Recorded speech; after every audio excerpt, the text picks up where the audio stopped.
Meet Dan Price. Dan's pursuit of a simple lifestyle has led him to earth-friendly building practices and adventure travel with almost no carbon footprint. Join us as we learn more about why Dan is part of the solution.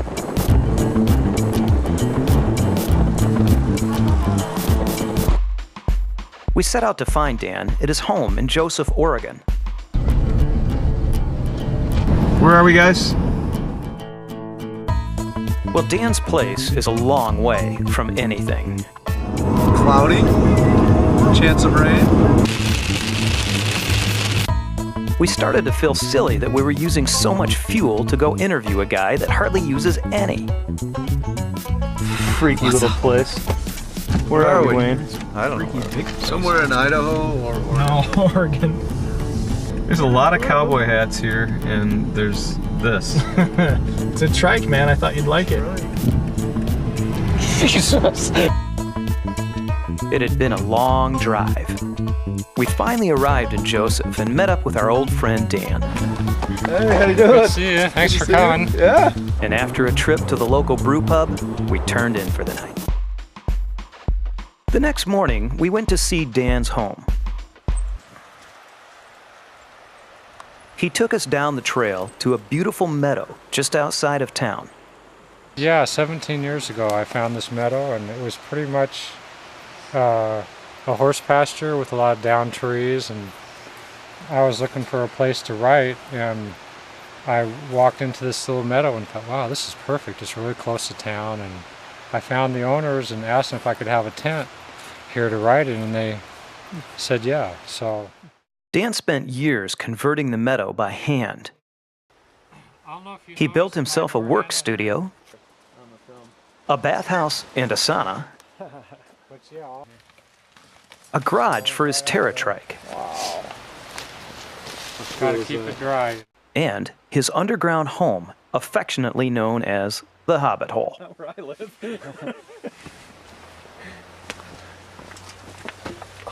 Yeah, you gotta check this out. All of these buildings were constructed by using natural materials from the meadow and recycled construction waste from the surrounding area. But this is 2 acres of land that I'm leasing for $100 a year, and I've, as you can see, cleaned it up and made it like a park. I've rebuilt all the fences. Everything that I do here kind of works on the property. The only thing that I can't seem to make into a closed system is the plastic that comes on things that I buy. Alright, I don't actually believe in owning land. The owners came down and said, you know, we really like what you're doing here, and if you want to spend the rest of your life on this place, that's fine with us. So we sat down with Dan and asked him why he chose Joseph, Oregon. It's pretty obvious why we're up here. If you look in behind me, it's really an amazing, quiet, serene place, and we came here in 1990. Right off the bat, I wanted to try and figure out a way to set up a living situation so that I had a lot of freedom. I learned that you don't really need a whole lot to survive. Started out in a teepee and started living real simple in a teepee, and just have a small little underground room that I live in now, and have a business that also has a small building. Dan promotes a lifestyle of simplicity. We asked him why.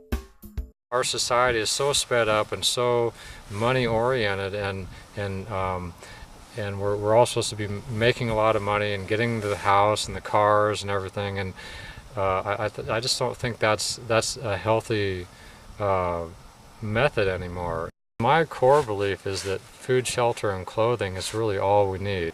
And I really investigated that and said, okay, you know, if that's really truly all you need, well, to survive, what are we doing? Why are people running off to work every day and pursuing all these things that they want to purchase? So we asked Dan about his life's philosophy.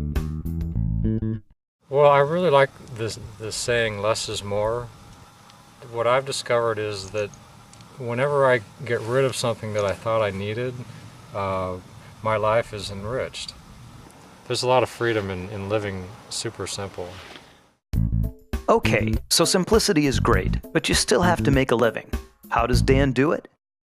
So I got the simple living thing going on, and then I started drawing and creating a journal that I write and draw in every day. And that little journal became something that I could publish and sell, which was a pretty unique thing. And so I started making a living off my personal journals. That led me to want to travel and leave home a lot and do adventure type travel to write about. And travel he did. We asked him about some of his adventures. The first years of writing the chronicles were pretty much about Wallowa County and the environs around here, camping and all that. Then came a time when my magazine actually was sponsored by a shoe company. I was given more money for that, and I was able to travel in a broader sense. I went around Oregon and even outside Oregon. Basically, they just published my magazine and turned it into their catalog. They put shoes in the back of it and sent it out to all their customers. So my readership went from like 100 people to 30,000, sometimes 50,000 magazines. And I started traveling pretty extensively across the country. And this is what led us here. The man that rode 4,500 miles on a tricycle. Dan has done a lot of extraordinary things in his life, but the most extraordinary thing to us is he took one of our TerraTrikes, was it 3-4 years ago maybe? Yeah. Rode it from here. We're in Joseph, Oregon right now. He rode it all the way out to the coast. If you don't know where Joseph, Oregon is, it's very close to Hell's Canyon. It's closer to Boise than it is to the coast. So it's very eastern Oregon, almost into Idaho. He rode from here all the way out to the coast, and then he rode all the way down the coast to San Diego. And then he rode from San Diego all the way across the bottom of the United States to Florida, down Florida all the way to Key West. It was, what, 4,700 miles? 4,500. 4,500 miles in one trip on a TerraTrike.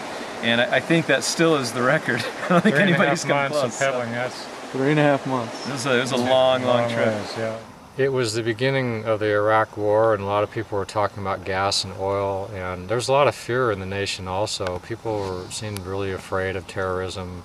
9/11 had just happened, and people shouldn't be thinking that way. This is America. We're a free country, and we should have the courage to go do really whatever we want to do. So I got on this trike and did this big long ride for 3.5 months and talked to a lot of people about fear and also, of course, about gas and using a lot of gas to drive around and get yourself to your job and back, and try to talk more people into riding bikes and get out of their cars. But Dan, weren't you fearful of undertaking such a huge endeavor? You come to a point where you're very afraid and not sure, should I do this? Should I step off this cliff and what's going to happen? So I think it's about having the guts to take chances and follow your dreams, follow what's in your heart. And I think the universe wants us to do that. That's why we're here. If we don't do that, we sort of are kind of over in the corner. We're not fulfilled. We're not very happy. We're not affecting other people in a positive way. If we take those chances and follow our heart, the universe hands you all these gifts, and you create this circle of helping other people.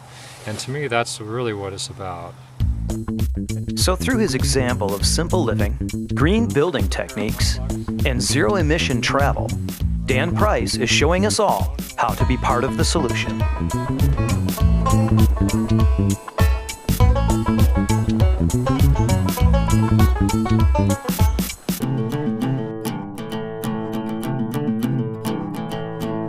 MoonlightChronicles.com. Yeah.